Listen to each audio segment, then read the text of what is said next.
Assalamu alaikum everyone. My name is Naslana Shaftar.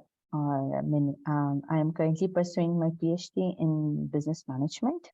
आज का जो टॉपिक है वो रिसर्च प्रोसेस के बारे में है और रिसर्च के बारे में है कि हाउ टू कंडक्ट रिसर्च, कैसे हम रिसर्च के लिए जो है किस तरीके से जो है रिसर्च पेपर्स डिज़ाइन करते हैं और कैसे हम इसको यूटिलाइज कर सकते हैं, कौन कौन से प्रोसेस है, किस प्रोसेस से हमें गुजरना होता है, क्या क्या स्टेप्स होते हैं। ओके, सो बिस्मिल्लाहिर्रहमानिर्रहीम, let's start.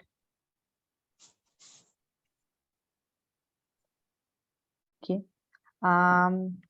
first of all, what is research? So basically, research is systematically investigating what is already known. कोई भी ऐसी चीज जिसके बारे में हमारे पास ऑलरेडी इंफॉर्मेशन है, उसको दोबारा स्टडी करना, उसके बारे में दोबारा पढ़ना, उस चीज को समझना और उसके बाद फिर उसकी एक न्यू कंक्लूजन या कोई न्यू फैक्ट उससे डेवलप करना। ऑलरेडी वो स्टडी होती है हमारे पास और हम उस स्टडी को फर्दर उसको इन्वेस्टिगेट करते हैं, उस टॉपिक के ऊपर और ज्यादा उसकी डिटेल में उसको स्टडी करते हैं और फिर हम अपना कोई कंक्लूजन या फिर कोई फैक्ट उस पर एस्टैब्लिश करते हैं। अब लोग जो है वो रिसर्च क्यों करते हैं? क्योंकि ऑलरेडी आपके पास एक चीज मौजूद है, तो हम उसको दोबारा क्यों पढ़ के उस पर क्यों काम करते हैं? Research is the basic way that our society builds on its own knowledge, solves problems, and invents new ways to do things.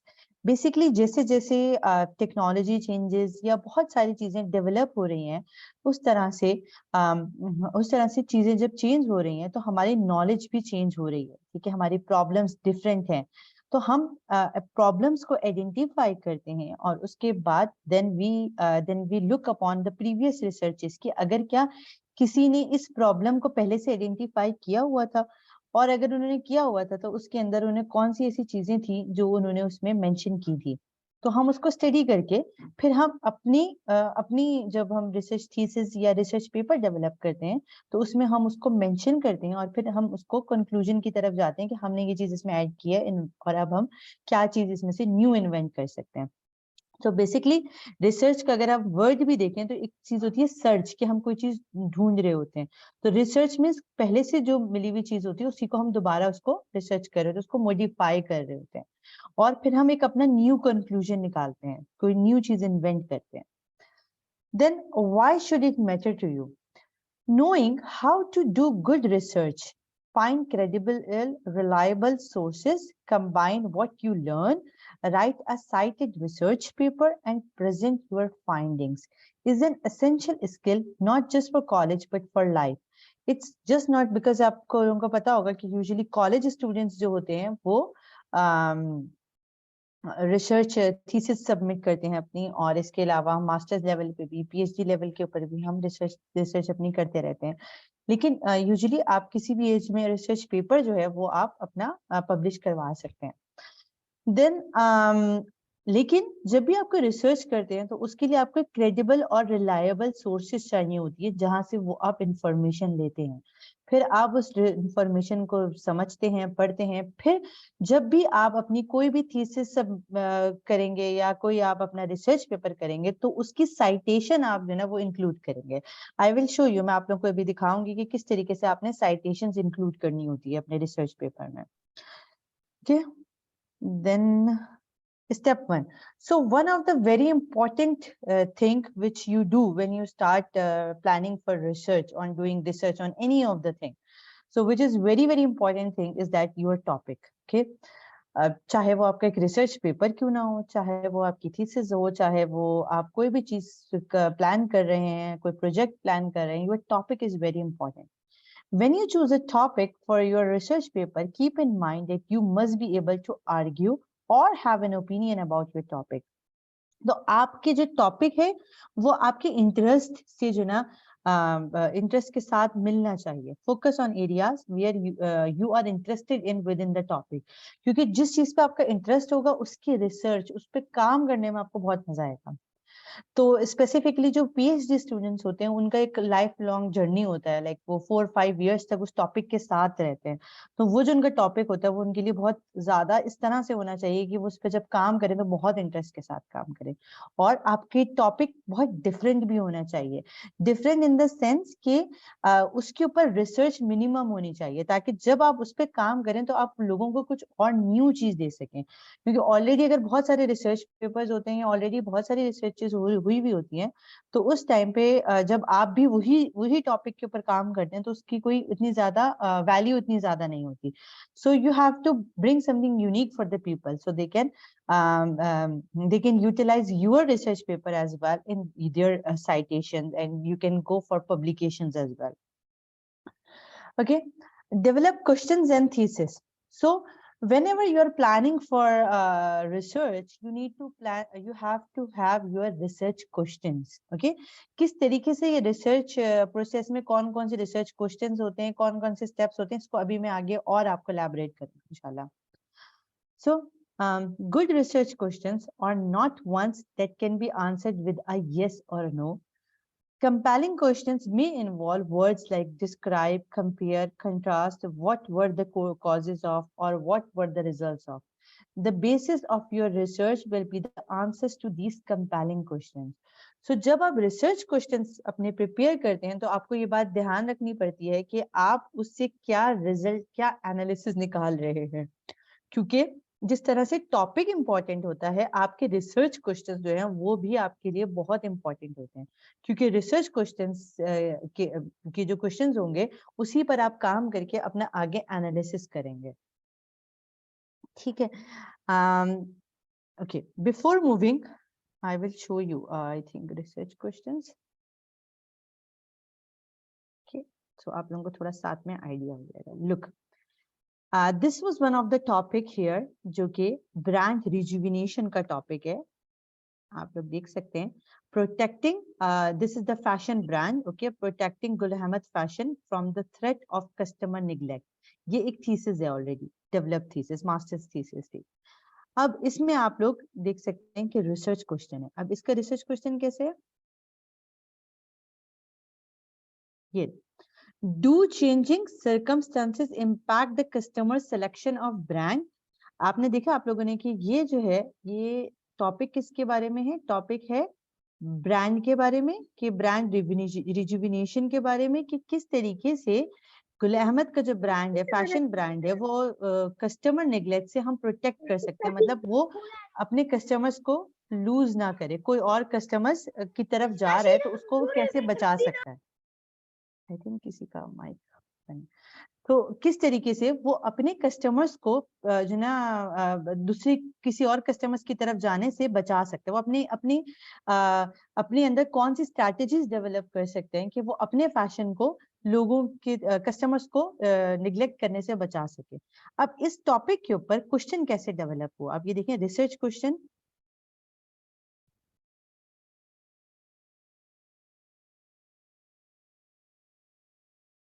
Okay, Do changing circumstances impact the customer selection of brand? तो question क्या बना कि क्या circumstances ने customers की को select करने के लिए, ब्रांड को सेलेक्ट करने के लिए मतलब कोई इशू किया उसमें, कोई प्रॉब्लम उसकी वजह से आ रही है कि लोग जो है गुल अहमद का ब्रांड सेलेक्ट नहीं कर रहे, जो चेंजिंग सर्कमस्टांसेस हैं उसकी वजह से आ रही है. Second question, does change in the customer selection of brand require brand rejuvenation?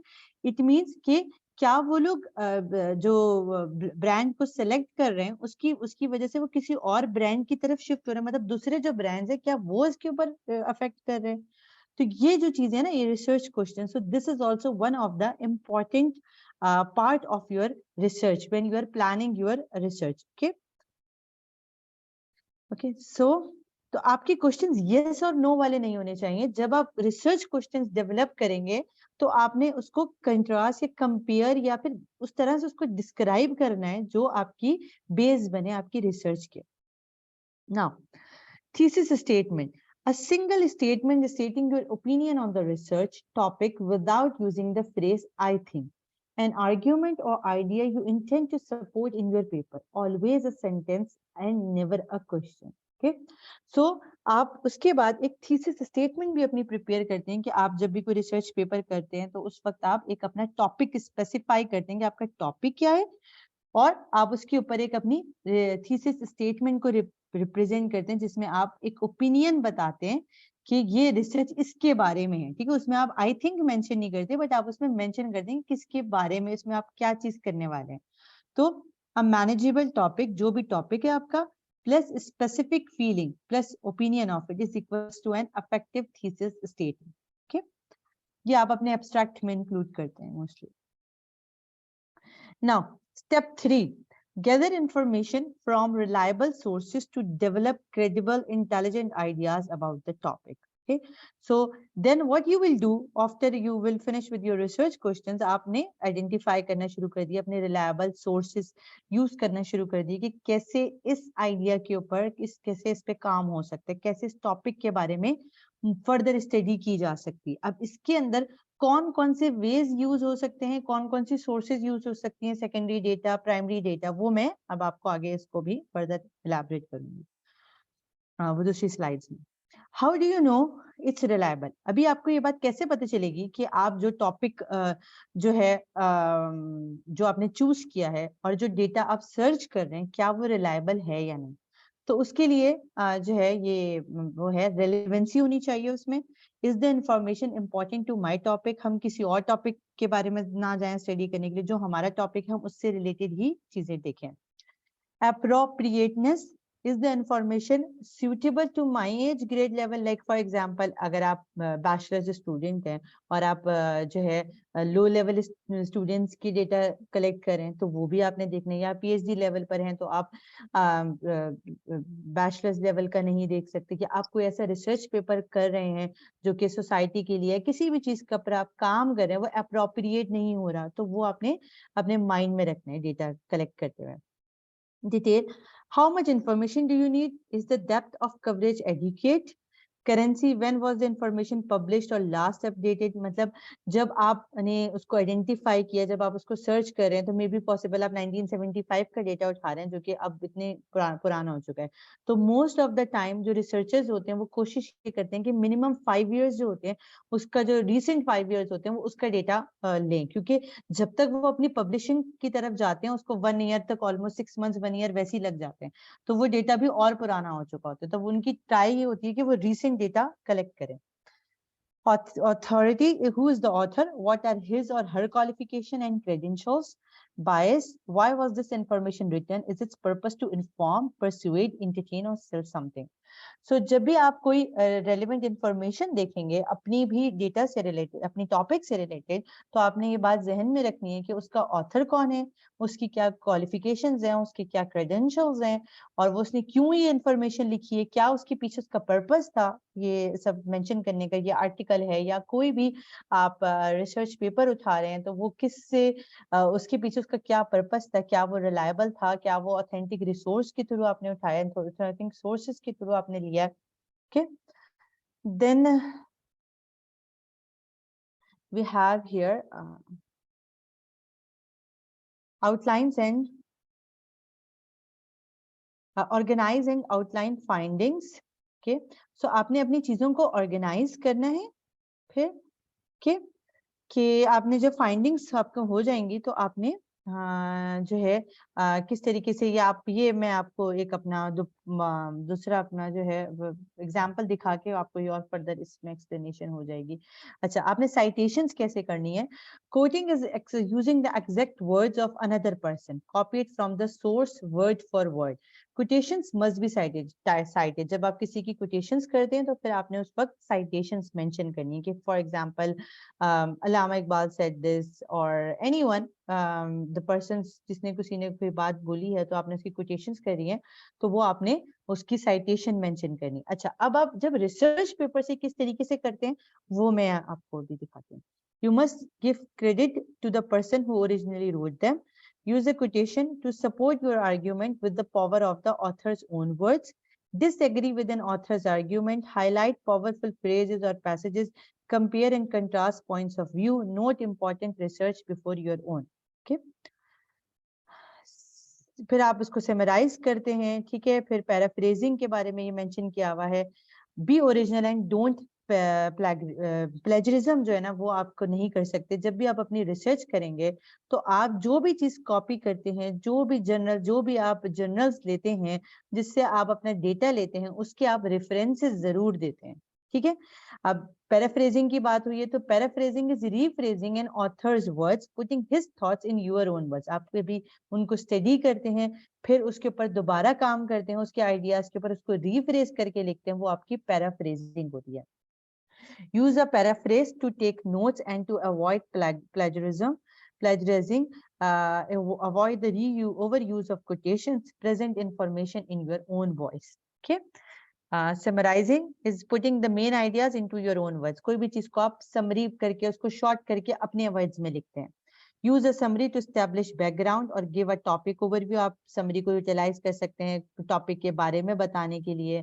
Describe common knowledge from more than one source about a topic. Determine the main ideas of a single source. तो आप सारे ideas को एक source के through लेके आप उसकी summary करके उसको आप वहाँ पे mention कर सकते हैं। Okay? So hopefully it's clear now until here. This is all about plagiarism, that you don't do the plagiarism. You are plagiarist if you submit work that is not your own. You take all of your ideas from one source. Okay, you simply retype the information, copy paste information.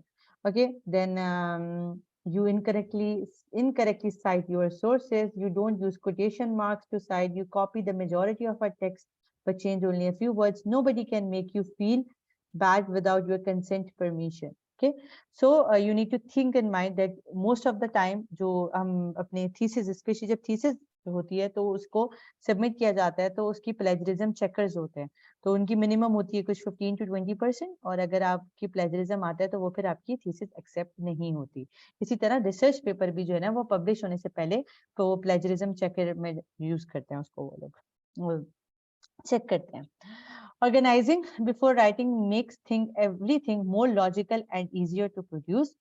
First of all, you need to organize your thing. An outline gives a layout of the organization of the paper or project in order to which everything will come. So first you make one outline of your research paper or your project, whichever you are going to do.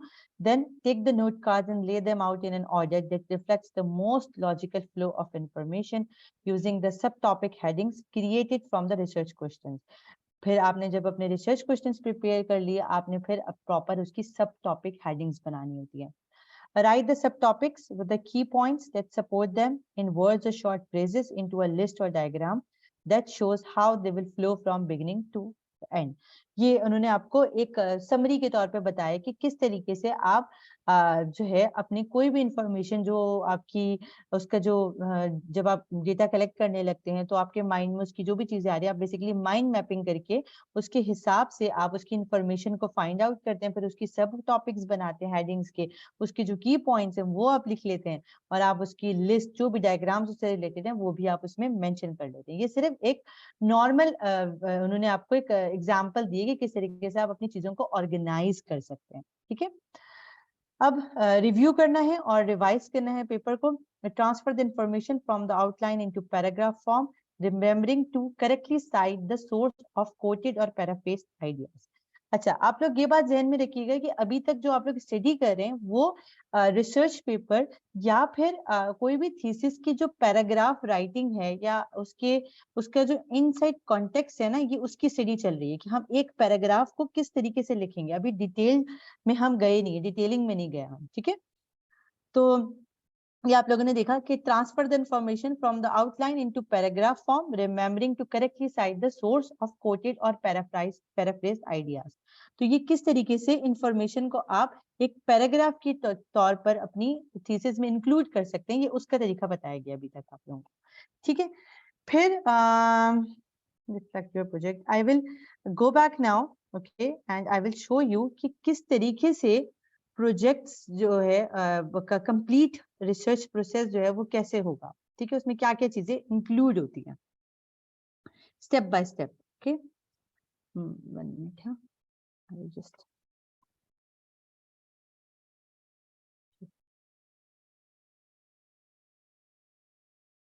Okay, सो अब जब आप research करने की plan करते हैं कि आपने एक रिसर्च करनी है, ठीक है, तो उसके अंदर आपके पास क्या क्या चीजें होनी चाहिए और वो चीज क्या होती है। फॉर एग्जाम्पल यहाँ पे मैंने एक एग्जाम्पल ली है, जरा मूव कर लूंगी, मेरे स्क्रीन पे आ रहा है सामने। Can you see my screen now?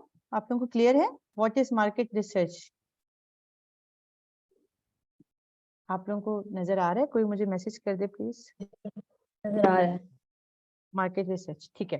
तो यहाँ पे आप देखेंगे कि अभी हमने समझा कि किस तरीके से हम कोई भी रिसर्च पेपर या फिर किसी थीसिस के अंदर जो है पैराग्राफ को किस तरह से समराइज कर सकते हैं, किस तरह से उसकी नोट्स बना के उसमें किस तरह से मेंशन कर सकते हैं चीजों को, लॉजिकल इंफॉर्मेशन होनी चाहिए। अब हम ओवरव्यू देखेंगे कि हमने कहाँ से स्टार्ट लेना है, क्या क्या टाइप्स होती हैं रिसर्च की, ठीक है। यहाँ मैंने एक एग्जांपल ली है मार्केट रिसर्च की, अकॉर्डिंग टू द बिजनेस रख के कि किस तरीके से हम मार्केट रिसर्च करते हैं। सो मार्केट रिसर्च क्या चीज होती है? Market research is the process of collecting valuable information to help you find if there is a market for your proposed product और सर्विस, ठीक है। कोई भी प्रोडक्ट या सर्विस जो आप इंट्रोड्यूस करना चाहते हैं, उसके लिए कोई मार्केट में आपने किस तरीके से रिसर्च करनी है, यही प्रोसेस हम किसी भी रिसर्च के लिए यूज कर सकते हैं। लाइक आइदर हम किसी और टॉपिक पे भी रिसर्च करते हैं मार्केट रिसर्च के अलावा भी, तब भी हम यही प्रोसेस पे उस पे जाते हैं, ठीक है। तो next I will move on. अब हमें क्यों जरूरत होती है मार्केट रिसर्च की? ताकि इंफॉर्मेशन हमें मिल सके बिजनेसेस को, और वो जान सकें अपने कस्टमर्स के बारे में कि उनकी क्या डिमांड है, कंपटीशन के बारे में, डिस्ट्रीब्यूशन चैनल्स के बारे में। अगर कोई अपनी नॉर्मल कोई रिसर्च किसी और टॉपिक पे भी कर रहा है नॉट रेलेवेंट टू मार्केट, वो जान सके कि लोगों को उनसे क्या रिक्वायरमेंट है। इसमें दो तरह की इंफॉर्मेशन होती है, एक होती है क्वांटिटेटिव इंफॉर्मेशन और एक होती है क्वालिटेटिव इंफॉर्मेशन। जब हम बात करते हैं क्वांटिटेटिव की, तो क्वांटिटेटिव जो है वो, आप अगर इसको देखेंगे क्वांटिटेटिव को, तो कोई मुझे बता सकता है कि क्वांटिटेटिव से क्या माइंड में आ रहा है? इसमें स्टैटिस्टिक्स इन्वॉल्व होते हैं। जी, इसमें स्टैटिस्टिक्स भी इन्वॉल्व होते हैं। नंबर्स। स्टैटिस्टिक्स को नंबर्स, एग्जैक्टली। सबसे पहली चीज जो जो इम्पोर्टेंट चीज है वो ये है कि क्वांटिटेटिव के अंदर क्वांटिटी इन्वॉल्व होती है। Like for example, how many monthly visitors, how many web pages, how many web searches. Think of numbers कि कितने लोग आए उस शॉप में, कितने विजिटर्स थे वेब पेज के ऊपर, कितने लोगों ने उस चीज को सर्च किया। तो वो हम डेटा कलेक्ट करते हैं क्वांटिटेटिव रिसर्च के थ्रू। अब ऑन द अदर हैंड जो होती है वो होती है हमारी क्वालिटेटिव रिसर्च। क्वालिटेटिव रिसर्च में बेसिकली हमारी डिटेल्स इंक्लूड होती है कि व्हाई एंड हाउ, क्यों और कैसे, कौन सा कलर उसको पसंद है, कौन सा स्टाइल उसको पसंद है। ये बेसिकली मार्केट रिसर्च से रिलेटेड है, तो ज्यादा उसके ऊपर एग्जांपल्स है कि कौन सी कंज्यूमर्स है, उनको कौन सी चीज ज्यादा आइडेंटिफाई करेगा। Okay, so quantitative research is based upon numbers. Like for example, you can see here that qualitative, I drink coffee every day. ये qualitative है, ये मुझे पसंद है कोई चीज, या मैं रोज कॉफी पीती हूँ, ठीक है। लेकिन जब मैं क्वांटिटेटिव की रिसर्च करूंगी तो मुझे लिखना होगा कि मैं कितनी कॉफी पीती हूँ, like 4 coffees P, 5 coffees P, क्या कितनी ग्राम्स में कॉफीज पी। तो वो मेरी क्वांटिटेटिव रिसर्च बन जाएगी। देन ये हो गई दो चीजें थी जो अभी हमने डिस्कस करी, कि एक होती है क्वालिटेटिव रिसर्च और एक होती है क्वांटिटेटिव रिसर्च। ओके, ये आप लोगों ने देखा कि एक मार्केट रिसर्च क्यों चाहिए होती है और कौन सी इंफॉर्मेशन हम कलेक्ट करते हैं। ये क्वालिटेटिव इंफॉर्मेशन के थ्रू हम एक रिसर्च कर रहे होते हैं और एक हम क्वांटिटेटिव इंफॉर्मेशन के थ्रू करते हैं, ठीक है। ये टाइप्स ऑफ इंफॉर्मेशन होती है किसी भी रिसर्च के लिए।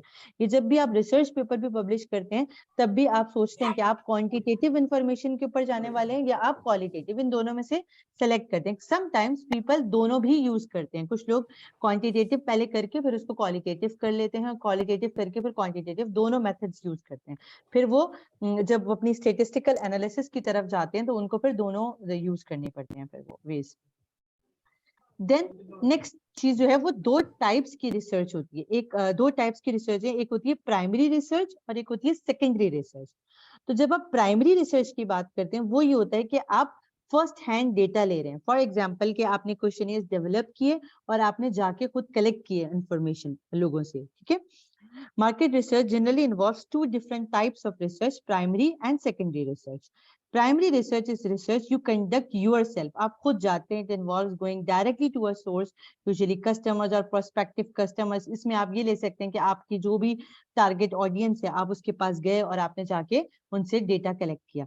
उसमें आपने क्वेश्चनियर्स दिए, इंटरव्यू लिए, सैंपल्स हुए, फोकस ग्रुप, ऑब्जर्वेशन, ये सब जो है ये मेथड है प्राइमरी रिसर्च के, जब आप डायरेक्टली लोगों से सवाल करते हैं, लोगों से क्वेश्चंस करते हैं, क्वेश्चनियर्स डेवलप करते हैं, आप उनसे पूछते हैं, इंटरव्यूज होते हैं, फेस टू फेस मीटिंग होती है, सैम्पलिंग होती है, रैंडम सैम्पलिंग की आपने सोचता है कि क्योंकि 4 लोग मैंने जो है ना किसी भी सिटी से ले लिए, फॉर एग्जांपल आप पाकिस्तान की बात करें तो ओके, इस्लामाबाद में जो है ना मैंने इस्लामाबाद के 10 लोग 15 लोग ले लिए, वो आपकी रैंडम सैम्पलिंग हो गई.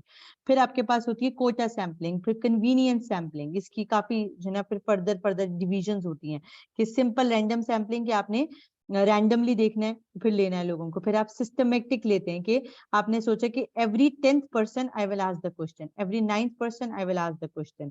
ठीक है, तो इस तरीके से सैम्पलिंग मेथड्स होते हैं. फिर फोकस ग्रुप, कौन से लोग हैं जो कि टारगेट मार्केट है. फॉर एग्जांपल हमारा प्लान है कि हमने पाकिस्तान में रिसर्च करनी है. ठीक है, पाकिस्तान में हमारी रिसर्च है और हमारी रिसर्च जो है वो रिलेटेड है, for example we are going to start our business, या हम इस तरह से इसको ले लेते हैं कि हम कोई बिजनेस ऐसा है जो कि कोई इंस्टीट्यूशन है जो कि हम पाकिस्तान में स्टार्ट करना चाह रहे हैं, और हमने अपना टारगेट रखा हुआ है कि हमारी टारगेट ऑडियंस जो है वो बिटवीन 12 to 20 होगी. ठीक है, स्टूडेंट्स होंगे और वो हमारी स्टडी करेंगे.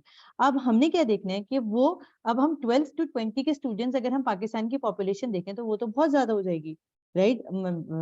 कितनी है वो, हमें स्टैटिस्टिक्स चेक करना पड़ेगा कितना डेटा है उसका. तो हम क्या करते हैं, हम उसके लिए कुछ ग्रुप ऑफ पीपल जो है वो हम आइडेंटिफाई कर लेते हैं, मे बी 200 पीपल, 300 पीपल या 100 पीपल. इस तरह से हम लोग आइडेंटिफाई करते हैं कि हाँ ठीक है, हम इनसे सिर्फ डेटा कलेक्ट कर लेंगे, जिसमें 12 एज के भी आ जाएंगे, 13 के भी, 14 के भी, 15, 16, 17, 18, 19, 20. तो वो हमारा फोकस ग्रुप बन जाते हैं जो कि लोगों को रिप्रेजेंट कर रहे होते हैं. फिर हम उनसे क्वेश्चंस करते हैं और फिर हम अपना डेटा को कलेक्ट करके और उसको फर्दर फाइंडिंग्स की तरफ जाते हैं. इसी तरह ऑब्जर्वेशनल रिसर्च होती है, मोस्टली फील्ड रिसर्च होती है, जो लोग जाते हैं फील्ड पे रिसर्च करते हैं. इसमें जो आपकी साइंटिफिक रिसर्च भी मोस्टली इंक्लूड हो जाती है. देखें आप, लोग किस तरह सो रहे हैं, किस तरह उठ रहे हैं, उनकी क्या हैबिट्स हैं, ये सब ऑब्जर्वेशनल रिसर्च होती है. सेकेंडरी रिसर्च वो होती है जो कि ऑलरेडी कंपाइल्ड डेटा, या तो आप उसको ऑनलाइन लेते हैं या जिसने पब्लिश किया हुआ होता है किसी का, वो लेते हैं आप, गवर्नमेंट एजेंसीज के थ्रू होता है वो लेते हैं आप, वो सेकेंडरी रिसर्च होती है आपकी. ये सेकेंड टाइप ऑफ रिसर्च है. अब internal sources of information in the information that you use in your business can be primary information that you obtain yourself inside your company. This is more about relevant to the market research कि किस तरीके से आपकी जो अपनी अंदर की research है वो आपके अंदर जो लोग होते हैं उनके बीच की जो इंफॉर्मेशन गैदरिंग होती है उसकी बारे में ही बताया गया है. ठीक है, तो ये आपका हो गया एग्जाम्पल एक मार्केट रिसर्च के थ्रू.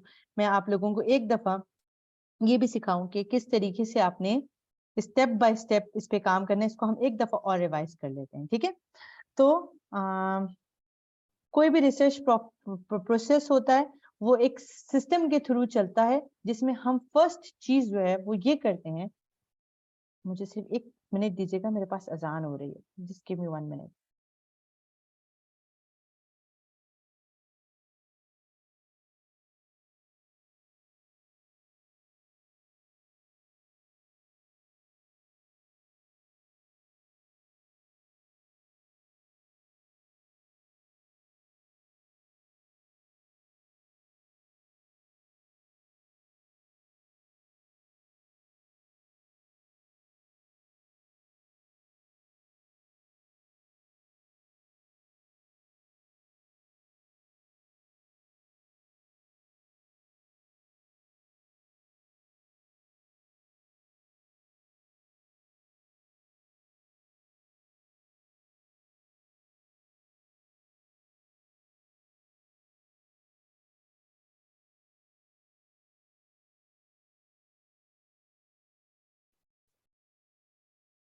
ओके, सो जब आप रिसर्च प्रोसेस की बात करते हैं तो उसमें आप कुछ स्टेप बाय स्टेप आप जो है एक सिस्टमैटिक अप्रोच से चलते हैं, जिसमें आप सबसे पहली चीज जो है वो ये करते हैं कि आप जो है प्रॉब्लम को आइडेंटिफाई करते हैं, आइडेंटिफाइंग अ प्रॉब्लम। आप लोगों को ये वाली स्लाइड्स नजर आ रही है, right? Step 1 identification of problem. Hello, जी नजर आ रही है। ठीक है। तो ये जो फर्स्ट आपका स्टेप होगा वो आप ये होगा कि किसी भी रिसर्च को आप स्टार्ट करने से पहले आप ये देखेंगे कि क्या आइदर प्रॉब्लम, क्या चीज की प्रॉब्लम है, आप किस पे काम करने लगे हैं। तो initial step in the research process is the identification of the problem और opportunity. The managers need to analyze the changing dynamics of business and to involve a strategy to adapt to the changes taking place in the external environment.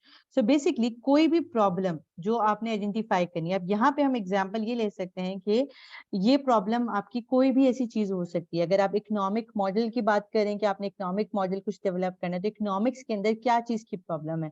आप कोई financial model पे जाना चाहते हैं, आप finance related कोई research करना चाहते हैं, तो फाइनेंस में क्या इशू आ रहा है। मार्केट प्रॉब्लम में जाना चाहते हैं, मार्केट रिसर्च में, तो मार्केट में क्या इशू आ रहा है। तो इसी तरह से जो भी रिसर्च पेपर पे काम करने लगते हैं, फर्स्ट थिंग ये करते हैं कि आपकी प्रॉब्लम क्या है, आप किस चीज के ऊपर काम करने लगे। Next will be step 2 will be, जब आपकी प्रॉब्लम आइडेंटिफाई हो जाएगी तब आप क्या करेंगे, आप अपना हाइपोथेसिस डेवलप करेंगे। तो हाइपोथेसिस क्या होता है? Hypothesis is a statement based on some preassumptions about the existence of a relationship between two or more variables that can be tested through empirical data.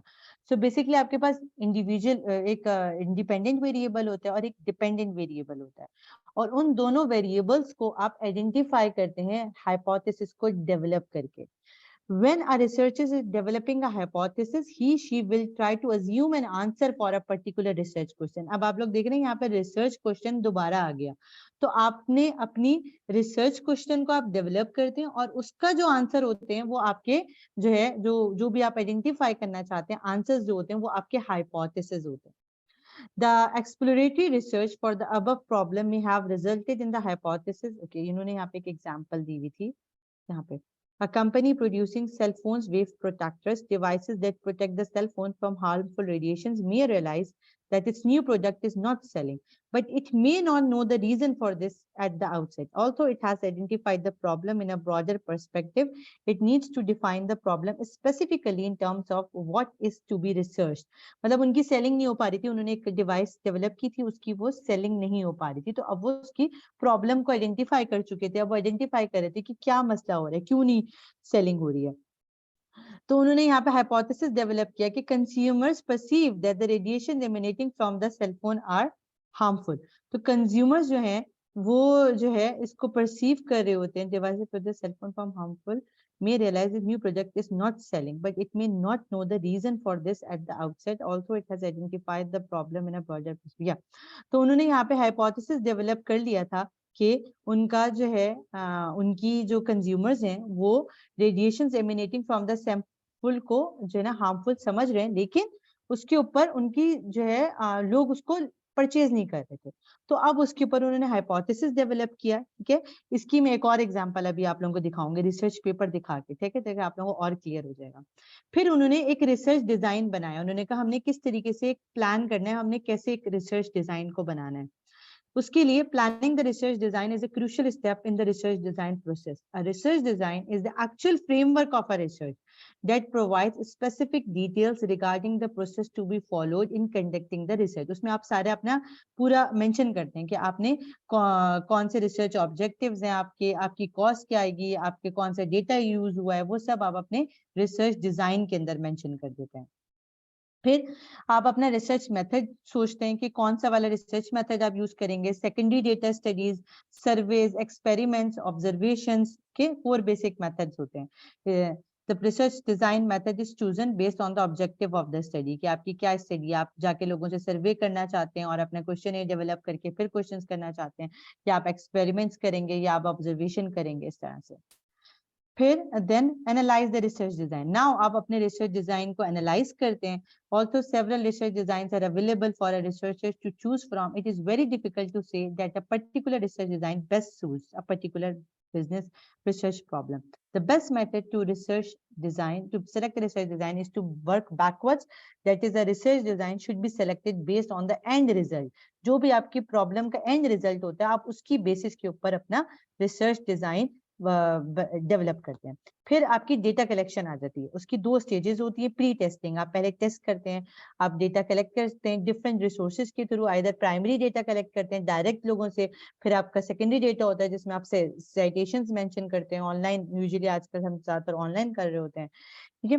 तो data collection is done in 2 stages, उसकी pre testing होती है, फिर involves collecting data from a small sub sample to test whether the data collection plan for the main study is appropriate, फिर उसकी main study होती है।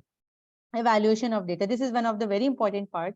Once the data have been collected, the important phase in the research process is evaluating the data. The most important aspect of data evaluation is to convert the data collected into a format which will facilitate the manager or the people, those who are going to utilize it, so it will be facilitated for them. The reason for analyzing the data is to obtain research results and to prepare the research report. जब आप evaluation करते हैं अपने data की, उस वक्त आप जो है उसको मेंशन करते हैं, फिर आप एनालाइज जब करते हैं डेटा को, तब आप सेवरल स्टैटिस्टिकल टूल्स यूज करते हैं। तो आपको आइडेंटिफाई करते हैं मीन, मीडियम, मोड और बाकी बहुत सारे इसमें टूल्स यूज होते हैं, जहां आप यूटिलाइज करते हैं कि आपने जो डेटा कलेक्ट किया वो आपका सही डेटा है या नहीं है। The interpretation of the data that have been collected by using different analytical techniques according to the requirements of the management is called analysis. Okay, तो ये आपका स्टेप 8 होता है। फिर लास्ट में आपकी रिसर्च रिपोर्ट या रिसर्च पेपर जो है वो डेवलप हो चुका होता है। अब मैं आपको 2 एग्जांपल्स दिखा देती हूँ। फर्स्ट, ये एक पूरी थीसिस है, ठीक है। मैं आपको सबसे पहले इसकी एग्जांपल दिखा देती हूँ, थीसिस की। ये थीसिस मास्टर्स की थीसिस है। अब आप लोग यहाँ पे देख सकते हैं कि सबसे पहले चैप्टर 1 जो है वो इंट्रोडक्शन के बारे में, कि किस तरीके से और टॉपिक मैंने आपको ऑलरेडी बता दिया था कि टॉपिक इसका जो था वो है protecting Gul Ahmed fashion from the threat of customer neglect. Means किस तरीके से हम गुल अहमद के फैशन को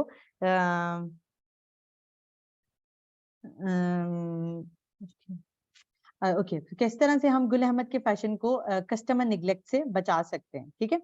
तो फिर हमने यहाँ पे देखा कि इसका इंट्रोडक्शन था कि किस तरीके से कंज्यूमर्स के बारे में मेंशन किया गया है कि किस तरह व्हाट इज द कंज्यूमर, किस कौन कंज्यूमर का एस्पेक्ट क्या है लाइफ का। ये जो पैराग्राफ राइटिंग थी ना, ये मैंने आप लोगों को पहले समझाई फर्स्ट में कि किस तरीके से आपने पैराग्राफ राइटिंग करनी है। अब आप लोग यहाँ पे देखें, ये जो है ना यहाँ पे साइटेशंस है, ये किसी जर्नल से लिया गया हुआ सेंटेंस है। The best way to create a strong brand value.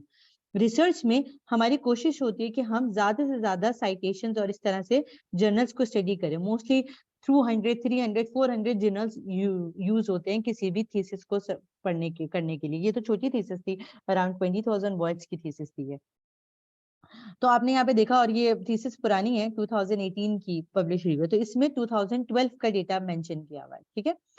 तो फिर ये देखें आप, सेकंड क्या चीज आई, चैप्टर 1 में इंक्लूडेड है बैकग्राउंड ऑफ द प्रोजेक्ट। उस प्रोजेक्ट का बैकग्राउंड बताया गया कि टेक्सटाइल इंडस्ट्री पाकिस्तान में क्या रोल प्ले करती है फाइनेंशियल एडवांसमेंट के अंदर, सही है। फिर उसके नंबर्स बता दिए गए कि गुल अहमद की कब एस्टेब्लिशमेंट हुई, क्या उनका रोल था मैन्युफैक्चरिंग में, ये सब चीजें, क्योंकि स्टडी उसके बेसिस पे थी। फिर ब्रांड रिजुविनेशन के बारे में बताया गया कि एक बहुत इंपॉर्टेंट प्रोसेस होता है, intends to deal with existing tools, okay.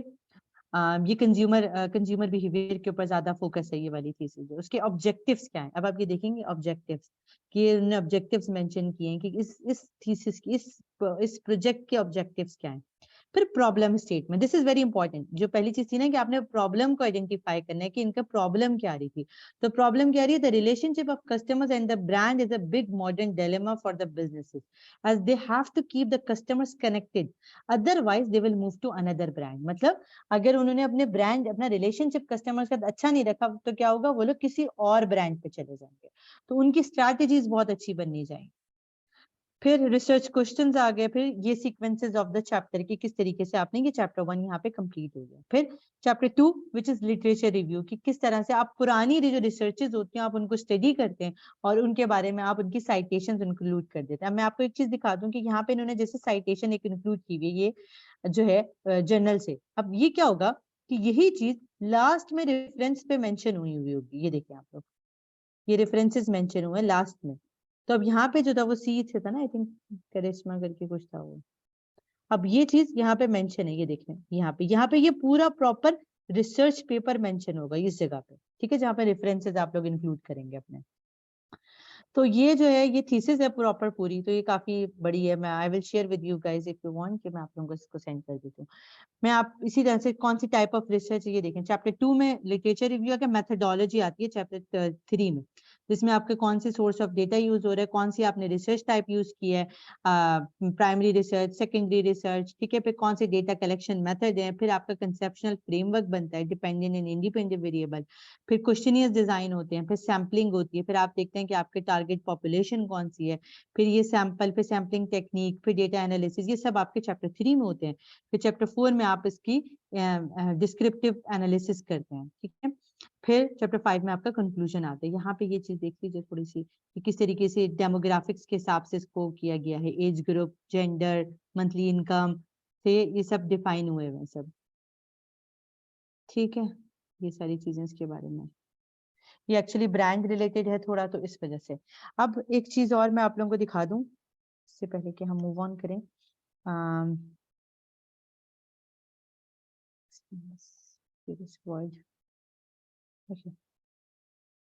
ये नहीं, पहले इसमें just give me 1 minute, I will just open this Microsoft Word.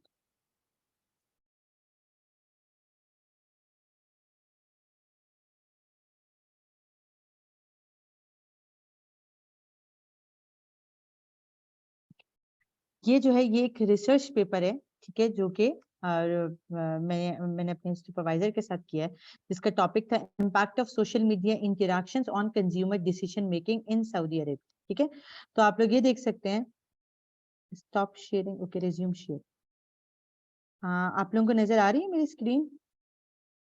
Wait, I will share again. जी आप मैम। कह रही है जी, ये जो देखिए, पिछली ये स्लाइड थी उस पे। जी जी, अब देखें, अब सही है।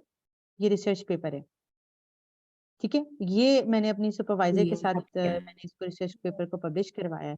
तो ये इसका टॉपिक था impact of social media interactions on consumer decision making in Saudi Arabia. तो सबसे पहले इसमें एब्स्ट्रैक्ट आया, ठीक है। एब्स्ट्रैक्ट के अंदर डिटेलिंग बताई गई कि ये रिसर्च किसके बारे में है, क्या सोशल मीडिया की क्या कंज्यूमर बिहेवियर हो सकता है। फिर इसके बाद सेकंड में इंट्रोडक्शन आया, ठीक है। उसके बाद लिटरेचर रिव्यू, चैप्टर्स आपके वही रहते हैं, बस आप रिसर्च पेपर में उसको शॉर्ट कर देते हैं। लिटरेचर रिव्यू कि किस तरीके से आपने आप कौन कौन सा पुराना है उस पर रिसर्च की आपने, इसमें सारे वेरिएबल्स इंक्लूड करने होते हैं, जो आपके सोशल मीडिया इंटरेक्शंस होंगे आप उसके बारे में लिखेंगे, फिर आप डिसीजन मेकिंग के बारे में लिखेंगे, ठीक है। ये आप अपने लिटरेचर रिव्यू में इंक्लूड करेंगे। फिर नेक्स्ट जो आपका होता है वो होती है आपकी रिसर्च मेथोडोलॉजी कि कौन कौन सा आपने कौन सा मेथड आपने रिसर्च मेथोडोलॉजी में आप चैप्टर 3 के अंदर अपनी सारी मेजरमेंट्स बताते हैं कि कौन कौन से आइटम से ये क्वेश्चन ये डेवलप हुआ था, ठीक है। इसके आंसर्स आपको किस तरह से मिले, आपने कितने क्वेश्चंस आपने कहाँ किए, ये सब आप रिजल्ट एंड डिस्कशन में इंक्लूड करते हैं। इसके लिए आप स्टैटिस्टिकल सॉफ्टवेयर यूज करते हैं, या तो आप PLS सॉफ्टवेयर यूज होता है, और इसका और भी यूज होते हैं सॉफ्टवेयर जिसके अंदर आपकी जो है ये सारी नंबरिंग्स और आपको ये मिल जाता है, ठीक है। जिसके आंसर्स आपको आते हैं, फिर आप उसका डेटा कलेक्ट करते हैं कि डिपेंडेंट वेरिएबल और इंडिपेंडेंट वेरिएबल का कितना लिंक है। अगर इन दोनों का लिंक आ जाता है अच्छा, तो फिर वो आपकी जो रिसर्च है वो आपकी गुड टू गो होती है। फिर ये आपके रेफरेंसेस मेंशन किए हैं, ठीक है। इसको मैं थोड़ा सा यहाँ पर भी दिखा देती हूँ कि ये वो रिसर्च पेपर की ही प्रेजेंटेशन बनी हुई है कि बैकग्राउंड ऑफ रिसर्च, फिर लिटरेचर रिव्यू, फिर सोशल मीडिया कौन कौन सी थ्योरी यूज हुई है लिटरेचर रिव्यू में, फिर रिसर्च डिजाइन कौन सा यूज किया गया, इसमें डेटा एनालिसिस के लिए स्मार्ट PLS यूज किया गया था, फिर सैंपल साइज क्या था 75 सोशल मीडिया यूजर्स इन सऊदी अरेबिया, फिर रिजल्ट्स कैसे कंडक्ट हुए, ये इसकी रिजल्ट की जो थी ना वो थी ऑब्जर्वेशन थी, ये PLS सॉफ्टवेयर के ऊपर यूज हुआ था, ठीक है। ये आपके रिजल्ट्स आ गए सारे, ये रिलेशनशिप बता दिया उन्होंने, एक्सेप्ट हो गया result, okay, there is a relationship between, तो ये आपका हाइपोथेसिस बेसिकली एक्सेप्ट हो। तो इस तरह से रिसर्च होती है। होप आप लोगों को क्लियर हुआ होगा कुछ। जी क्लियर हो गया। अच्छा, मैं Thank you. दोबारा करेंगे तो काफी समझ आ गया है नस्लिया। आप क्वेश्चन आंसर ले लें अगर ये खत्म हो गया है, ठीक तो है। इसके बाद क्वेश्चन आंसर का जी एक जी जी, सेशन कर बिल्कुल। लेते हैं, जिसमें जिस ठीक है, जिसको जो बिल्कुल जो पॉइंट समझ नहीं आया वो आप बता दीजिएगा। बिल्कुल बिल्कुल, आप लोग क्वेश्चन स्टार्ट कर लें। तो मैं ये बंद करके दोबारा कनेक्ट करूं? जी पहले आप इसको से स्टॉप कर दें रिकॉर्डिंग। अच्छा एक वो second, खुद ब खुद सेव हो जाएगी। ठीक है, 1 मिनट, स्टॉप पॉज हियर,